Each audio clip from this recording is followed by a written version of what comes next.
YouTube, what the crap's going on? HeirofCarthage here, and we're going to walk through some replays. Some of you have been wanting me to do more than one battle per video. I won't do it all the time just because it helps me, I guess, be more focused, but I'll do it this time because there's a couple of battles that I played against the same guy, I believe. If I can find it. Maybe I didn't save the recording. Yeah, here we are. These two. Alright, so the first one is myself playing against the guy Hunter Whittlebear. I've seen him on Prince of Macedon's channel actually a long time ago, it seems like. Anyway, we had a Carthage versus Rome battle here on the map Carthago, and Carthago is kind of a rush map. Of course, nothing's really a rush map in Rome 2 since there's not any real reason to capture the high ground, because one can just retreat. There's no dojos or anything, which I'm not saying that's good or bad. I mean, in some ways I liked those. You know, I wish they were in the game, I guess for certain game modes, and then able to turn them off too, if you want. It'd be nice to see it both ways. And the reason I say that is because a map like this is a rush map, and one player could just sit right here for the other player to crest over the top, and then it doesn't get all that interesting. But, you know, whatever. It's no big deal. So, I'm going to put it in slow motion because this is going to be kind of rushy. So I have like kind of a cavalry pack up here. I've got war elephants on the flanks, noble cav in the center, and then backed up by 4 Carthaginian cav, which is melee cav, and I'll tell you why I do this here in a moment. My main infantry corps is just a bunch of weak late Libyan hoplites. I honestly should have just... No, late Libyan hoplites are good, never mind. And I have 3 Balearic slingers, 2 Libyan javelin men, and 1 mercenary Iberian in the back. And so basically my idea was pretty simple. I'm going to charge forward, try and catch him off guard when he sees this sudden horde of cavalry in front, which I managed to do, of course. Now we're going to see whether or not my micro can actually handle anything. But anyway, yeah, so you can see that I scare off his cav, which is exactly what I want. It's Praetorian cav. It's pretty good. It could have held out in that fight for a while, but he doesn't want to get hit by shot cav. And really, the main reason why I wanted to split up like this is because now I'm going to try and get into his infantry with my melee cav. So, melee cav is not like katana cav, per se, but when the unit it attacks isn't braced, it's going to be a long fight, and a fight that's really going to really be better for my cavalry than it will as infantry. Even good infantry take quite a long time to kill melee cav, even weaker melee cav like Carthaginian cav. It takes quite a while for him to kill. Check it out, I left my guys here, not thinking I'm finally going to chase these auxiliary Balearic slingers off. I mean, you can see his armored legionnaire has already taken quite a few losses. And then my elephants and everything else being here, that has a scare effect. Yes, this is pretty blobby. Very blobby, but that was the idea. I'm trying to catch his army in a blob unawares and not ready, and then I can just come funneling in with reinforcements and really kind of turn the tide to my favor and see, like right here, I can bring this unit around back. My elephants are now free to come back here too, and then his skirmish units get broken up and are ineffective. That's pretty much the idea. I'm going to throw a few javelins into the fight over here, nothing much, because to be honest, I kind of got exactly what I wanted here, which was the blob. And he just kind of got caught off guard. That blob is exactly what I wanted. He does what he can here to try and stop my elephants because he knows what's coming, but it results in the death of his general, and you can see his army in general is chain routing, basically, which is pretty strange for Romans, and especially units like Armored Legionnaires. These guys have base morale like 65. So once you get the chain route going, it does its own work, and that was kind of a, you know, a perfect map for this type of thing. It's not going to work real well on most maps, as most players aren't going to make it easy for you to get your melee cav into their Roman troops. Some players may not even think it's a big deal. And it's not to say that your melee cav is always going to win that fight. They may not sometimes. Check out all these Romans getting run down. Pretty sweet sight. But really, this was just all about surprise, and the element of surprise there. So, you can see there's the kills. It happened quick. Again, not even that many kills, but my cav getting some important kills on his infantry here. You can see with very few losses, my cav manages to get quite a few kills. It's really this unit of elephants right here that did the main beating, and then the rest of my units were really just support units for the most part. So yeah, that's kind of a rush strategy that I like to use there. And again, the idea is to screen with your shot cav and elephants, and that keeps him from being able to get to your melee cav. And whether you have to peel them to the flanks and go around, or whether he peels off, the ideal is that your opponent peels off like mine did here and leaves his center open to a melee cav charge, because it'll get his guys fixed and allow you to do some flanking with your other infantry. So that's, you know, kind of the idea here. It ended up working out this time. Now, so I played another match against Hunter Whittlebear. This time I played as Macedon and he played as Rome. So let's see how this turns out. I brought a similar strategy here. Not entirely the same, but I brought 2 Aspis Cav. Now, you guys be thinking, Air, you said these guys weren't worth it. But they aren't for the most part. But if you can get them into a Roman unit in good shape, they will beat it.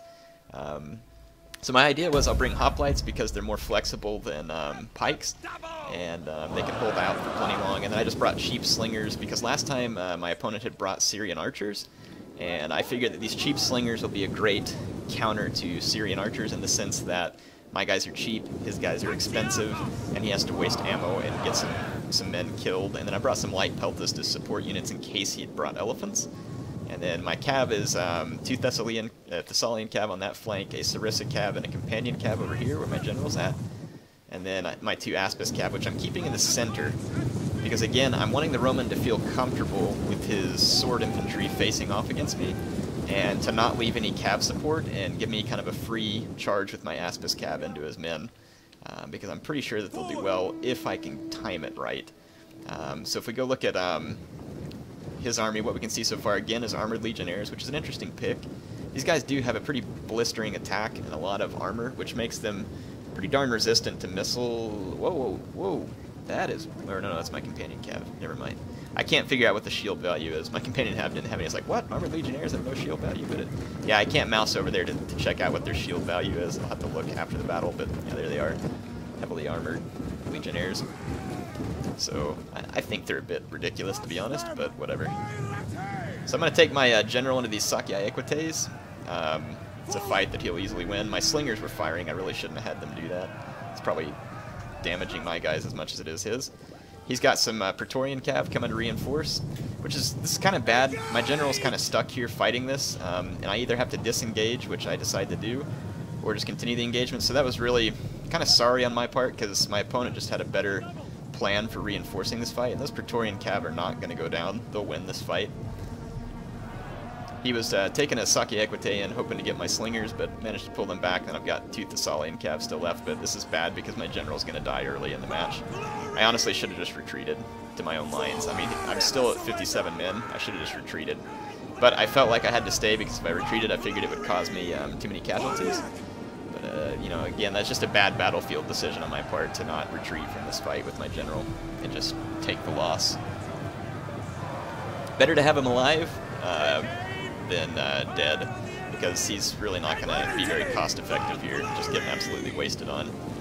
I do have some Thessalian cav around his flank, but my problem is I've got a couple of Praetorian cav and a Sakyai Equite around now. Aspis cav could probably match one-on-one with Praetorian cav, but that's not really the purpose why I brought them, and if I use them for that, I'm in trouble, because, I mean, losing my general was just honestly a big mistake. A huge mistake.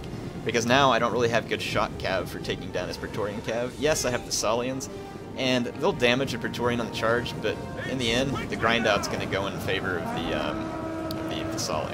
Praetorian cav. You can see here I have a hoplite out of position that I was probably trying to pull back into line and it didn't work out or something, I don't know. Or I was just trying to hold him up. That could have been the answer too. I don't remember, because I played the battle a little while ago and I don't honestly remember what I was doing here. I might have just been trying to hold his guys for a while. See, he's got these guys in this long, thin formation. I've seen a lot of players doing this recently with Rome.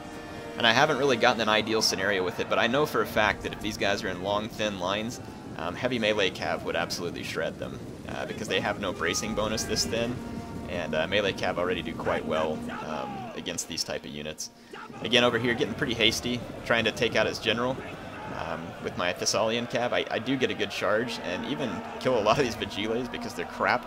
This is why these units are honestly worthless against cav for the most part, unless they just come in late and support. But I mean, even then you can see they just don't get many kills. And Thessalian cav is pretty weak, and still managed to get away with a whole lot of kills there. 100 kills on that Thessalian cav, where it probably shouldn't have gotten too many. He is sneaking some Praetorian cav past my Hoplites, and I didn't leave anything back here to support. And I left this Thessalian cav chasing that unit. So this allows some of my skirmishers to start being killed, and unfortunately it's my, well actually it's a couple of slinger units. So he is going to lose this Praetorian cav there, because as strong as Praetorian cav is, with this much fire coming at it, it is going to die. The problem is I'm slowly losing infantry, and I did charge my Aspis cav over here. upsets me that I missed the charge. But he had Gladiator Spearmen here, and I honestly didn't see these during the battle. So this unit of Aspis Cav actually does get torn up. This unit right here does a little better.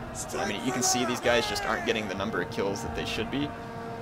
For the price, I just didn't get a good charge, which is unfortunate. Because they had potential, I think, in this fight, especially since my opponent had his guys real spread out. But at this point, I'm pretty much screwed. I mean, he's gotten the better of me here, and I should have just taken this Thessalian Cav and just charged these guys, except they're exhausted from having used Trample already. If I had a Trample charge, I could absolutely trash that Vigile unit with the Thessalian Cav. Managed to get one of my Aspis Cav out alive here, but I mean, it's got very few men left. This one's still got 29 men and it's stabilized, so it's going to get a few more kills, hopefully. But the problem is my Hoplites now have no real good support units to beat his Armored Legionnaires, so they can't beat him from the front. And with no good support units, I just don't have a prayer. Plus, this Praetorian Cav's now all over me. And this whole time, this Thessalian Cav's just been wasted back here on this Sakya Equite, which is really not a whole lot of a threat to me. So I'll do what I can to pick up as many kills as I can, but definitely lost this one. So I think my tactical mistakes here were I had a skirmishing advantage. I think, well, no, I didn't. He had 3 auxiliary Balearic slingers.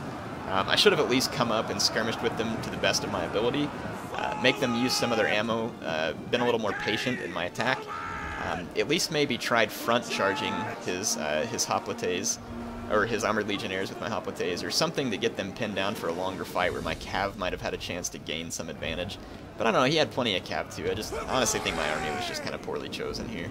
So my Aspis Cav didn't have any easy way of getting the appropriate charge to get a lot of kills. Not to mention against Armored Legionnaires, those kills would take a long time, and he can just reinforce. I mean, you can see he's got Armored Legionnaires that are pretty beat up. I mean, I got a piece of a few of them, but that's not enough to win, of course. So that's just kind of, yeah, the trade-off that I made here. So lost my general early, shouldn't have done that. And in all reality, shouldn't have spent the money on the Aspis Cav. Should have just brought some what do you call it, militia hoplites, or just not spent the money on the Aspis Cav and brought better skirmishers.